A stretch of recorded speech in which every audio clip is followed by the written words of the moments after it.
Hey guys, Joeboy here. So this is finally the time, alright? This is going to be my connecting all the dots for many of the theories that I've been making recently. Just as an aside here, as much as possible I like to keep my theories as standalone, which means that you don't need to read any other theories or understand any other theories to understand the theory that I'm making in the post. And I do that on purpose because it's a lot of information to take in for just a theory, something that you don't know is true, and to sit through all those videos and then you have to be convinced throughout the entirety of it to be, it causes some difficulties. But this time it's completely unavoidable and completely worth it. Alright, we're going to tie in several of the theories that I've done, and hopefully it'll blow your mind.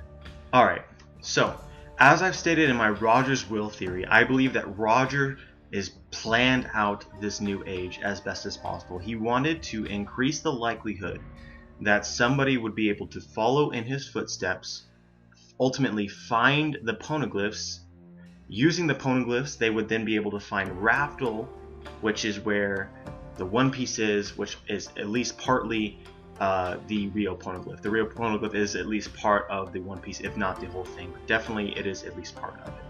And so we know that Gold Roger found all of these poneglyphs himself, which means that he found all 4 road poneglyphs that led him to Raftel, which is where he decided to make the location of his treasure, the One Piece. However, we know now that 2 of the road poneglyphs are now no longer where they should be, or under the ownership that they should be, and are possessed by Big Mom and Kaido. And 2 of the poneglyphs, one of them is located on Zou, where it was originally intended to be, and the other one is located in some other location that we're not sure of. As I stated in my Kaido war theory, I believe that Kaido is looking to become the Pirate King. He's looking to find Raftel. There's many signs that point to that. And somebody might ask, well, of course Kaido is looking for the One Piece. Of course Kaido is looking for Raftel. Isn't that what all the Yonko are trying to do? Isn't that what they have been doing ever since Gold Roger was the Pirate King? Maybe. Maybe not.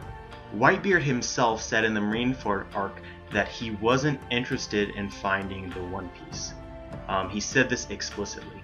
So he was a Yonko. He had territory. But his goal wasn't to find the One Piece. His goal wasn't to find Roger's treasure, and that is absolutely unique among pirates in the One Piece world. And so many people speculate, and I don't remember, and I wish I did, where I got this quote. And if somebody knows, then please tell me, because it's awesome. But there's a theory out there that Whitebeard never wanted to take the throne of Pirate King. He merely wanted to kneel before it. And that sounds really fucking epic, and I believe it. I don't think that Whitebeard was trying to become the Pirate King. I think Whitebeard was protecting the title of Pirate King, i.e. protecting the One Piece from any random person that will find it. Because for Roger, it mattered who found the One Piece. You don't want the wrong person finding it. Well, or at the very least, you want the right person finding it, which is that the One Piece at least contains the real poneglyph, the true history. Roger valued this history and wanted to act on it, on its knowledge, in order to do something about it, but he couldn't. So he passed his will on to the next generation, looking for someone who would not only find the poneglyphs, find the true history, understand it, but specifically do something about it. So with that in mind, I think it's in a very important role for Whitebeard to protect the throne of the Pirate King, protect the One Piece, and make sure that only the right person gets through the trials of the adventure for finding the One Piece. Now, is it possible others were doing this? I think so. I find the actions of the Yonko to be extremely fishy, and very much unlike what you would expect them to do. Remember that the Yonko is basically the term of the strongest pirates in the Grand Line, in the New World. They're not greater than or less than each other. They all have territory, and they are just the strongest ones. When Gold Roger was the Pirate King, he was the top dog. He was the greatest pirate. He could go wherever he wanted to do and do whatever he wanted to. But now, after he died, there was at least, I believe, 2 Yonko. At least 2. And that would be Whitebeard and Big Mom. When Kaido became a Yonko is very much unclear, but I personally believe that Kaido was not a Yonko when Gold Roger died. And so the question is often asked, why hasn't there been a Pirate King? Why has there not been somebody to rise to the top and take the throne?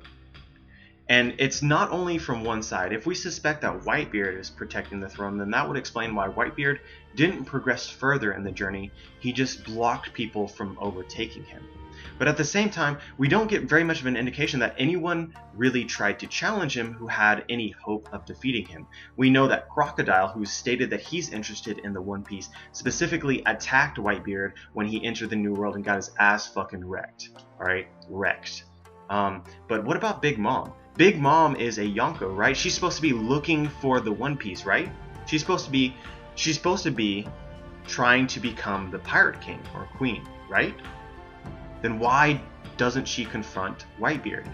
It's stated by the Gorosei that the Yonko do not actually confront each other very often. And it was a huge deal when Shanks went to go meet Whitebeard. The world was in an uproar because the two Yonko were going to meet and they weren't sure what would happen if the world would be destroyed.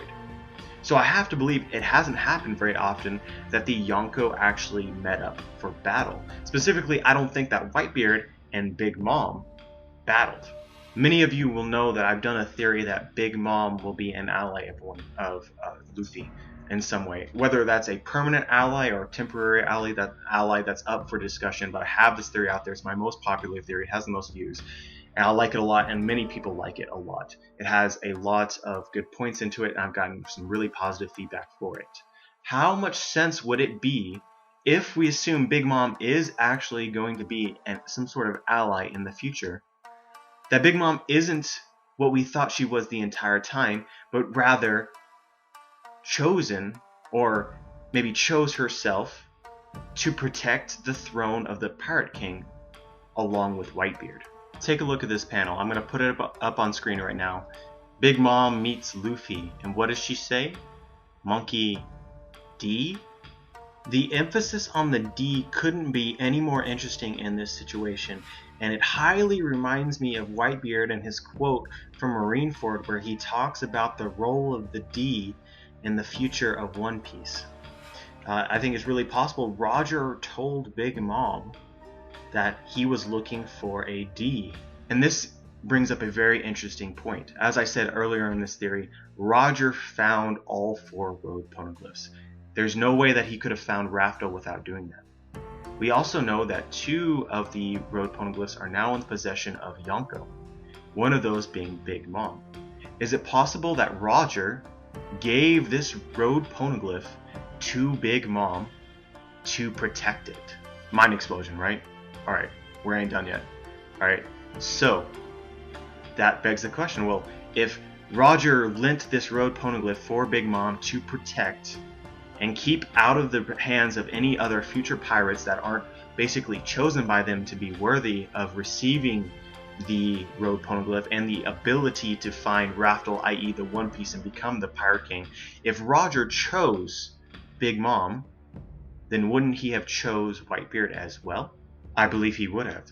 But we're told that Kaido currently possesses the road poneglyph, not Whitebeard. Whitebeard is never insinuated as having a road poneglyph. But let's go into another theory here. This is not my theory, this is a theory that I read and I really like. I forgot who exactly came up with it, but I believe it might have been Beck. Regardless, I'm going to give a shout out to Beck because Beck is awesome and he makes cool theories. But regardless, okay, we know that Kaido is currently occupying Wano country, alright? Wano country. Do you know who was highly associated with Wano country before Kaido was there? Whitebeard. We see that the 16th Division Commander of the Whitebeard Pirates is clearly a samurai from Wano Kuni. We see with the Oars Jr. and Ace interaction that the Whitebeard Pirates may have been on Wano. Wano is a closed-door country. You put all this together and it highly suspects that before Whitebeard died, they were, Wano Kuni was in their territory in the New World. So after Whitebeard dies, Kaido decides to infiltrate Wano, occupy it, and then searches for the samurai, the Kaido and samurai-Wano connection is huge, and this really begs the question, if Whitebeard was protecting a road poneglyph, was that road poneglyph located in Wano? And then after Whitebeard died, Kaido seized this road poneglyph and took it for his own. And this goes back to my Kaido's war theory, which is that Kaido is preparing to take on the Yonko. And this is an unprecedented event, and cause a war greater than the likes that we've seen in the past 100 years. And this war is going to be the Yonko versus each other, or basically Kaido versus the other Yonko. And we see here that there might have been some plan where these other Yonko purposefully didn't fight each other. They just wanted to block the path for someone like Kaido to be the person to find all the road poneglyphs, conquer the Grand Line, and find Raftel. They wanted to prevent that. But with Whitebeard's death, there was a new age. It built a new era. And this new era opened the door for someone like Kaido to start making moves to try and become the Pirate King. So then why are only 2 of these poneglyphs in the possession of Yonko? Well, because I believe at the time of Roger's death, there was 2 other great pirates on the seas. Remember that Shiki, or at least just before death, Roger had 2 main allies among the pirates, the strong pirates in the New World. Those 2 pirates would have been Big Mom and Whitebeard. I don't know about Shiki. Shiki seemed like more of an enemy than an ally, and he was sent to Impel Down shortly after Roger turned himself in. So it's also possible that Shiki might have known where the other road poneglyph is. And it's also not clear whether they moved the road poneglyphs from their original locations. Maybe they just occupied those islands in which it was and sort of protected them. That's also possible as well. But we have this 3rd road poneglyph, and we don't know where it is. But I think it's very possible that Shanks might be guarding that road poneglyph. Or it could be in another safe location like Zoe. I believe the reason that Roger didn't touch the road poneglyph at all, or basically have any Yonko specifically try and defend it, is because I personally believe that Zoe can fend for itself. And I think Roger probably would believe the same thing. The people of Zoe are very strong. The island of Zoe is hard to find. There's really no need to put extra protection on that particular road poneglyph. So he just left it as is. And I also believe that he probably didn't have anyone else he could really trust to tell the location of the road poneglyph so that they could keep an eye on it. So he has Whitebeard and he has Big Mom, and I believe they are protecting specifically the road poneglyphs that would have been easiest to find. And that the 2 other road poneglyphs that weren't protected by those people are going to be the more difficult poneglyphs to find, the harder ones to find. And I'm not going to say where it is because I have no idea, but I want y'all to sort of take in everything that I said here. Alright, so only one thing left that I want to talk about, and this is going to be about the conclusion of these ideas, and this is where it ends for me. So if Big Mom, she's seen talking about Monkey D. Garp. She's clearly from the old generation, Whitebeard's generation, Garp's generation. I think that she's also implied to be an ally. I think this is perfectly set up for her to somehow die. Whether she dies because she gets assassinated by the Vinsmoke, betrayed by Capone, both of those things may be defeated by Kaido, I believe Big Mom will die. And that therefore she will not be participating in the battle like it is that maybe some of you thought that I meant when I said that Big Mom would be an ally. And then with her death, as a subscriber pointed out to me, her crew would then join under Luffy, just like Luffy said that they would, and end up becoming an allied fleet of the Straw Hats. Hopefully that made your mind explode. If it didn't, well then hopefully it was still enjoyable nonetheless. But these are my thoughts. This is my theory. If you really like this, if you want this to become the meta on theory making, please share this theory so that other people can see it. I'm still a relatively small YouTuber, but I feel very good about this theory. I also know that there's a bunch of different small theories within this one theory, and that makes it probably a little less likely than it would be otherwise, but I find these connections to be very strong and very well supported. So yeah, that's what I got. Big Mom and Whitebeard are assets to Gold Roger and his plan of protecting the One Piece, which is at least partly the true history. Kaido is trying to usurp these particular Yonko, which is why the Yonko War is coming. And Big Mom is an ally. and is protecting the road poneglyph, not hoarding it for someone like Luffy to get it. I hope you guys enjoyed. Remember to comment if you have something to say, if you disagree, if you agree, whatever. Send me a like if you like the video. Subscribe if you want to be notified of my future videos. And as always,